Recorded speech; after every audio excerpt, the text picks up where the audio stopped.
Ako balik. Burdado, ba't itong hindi kanain mo? Makakanak ka na rin lang sa teritoryo ko. Sagad mo na, manang-mana ka sa amo mong buhaya. Konting racket lang naman to. Baka nakakalimutan mo teritoryo ko ito. Kapakasabi dyan sa amo mong buhaya, kakaning itik lang sa akin. Sugwa. Oh, Binatang kami ng grupo ni Waray. anong nangyari? At may pinasabi sa akin. Sinabi? At kakaning itik ka lang daw. Ano? Kakaning itik. Kakaning itik? Talagang ginagalit ako ng Waray na yan. Gaganti tayo. Sila naman ang yayariin natin. Waray! Hindi yung grupo ni Pakwa.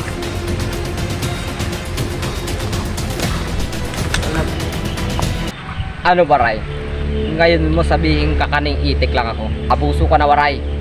Ngayon ko ipapakita sa'yo kung sino si Toto Ispokwa. Tuwasok yung mga bata mo sa teritoryo ko. Dito kumakana. Lalabas naman akong kahihiya. Binatan ko. Umpisa na natin ang laban. Baka naman kinakabog na yung dibdib mo. Pwede ka pang umatras.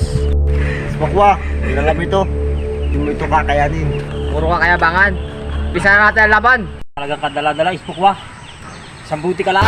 Sambuti lang kayo. Sambuti ko. A few moments Narinig ako.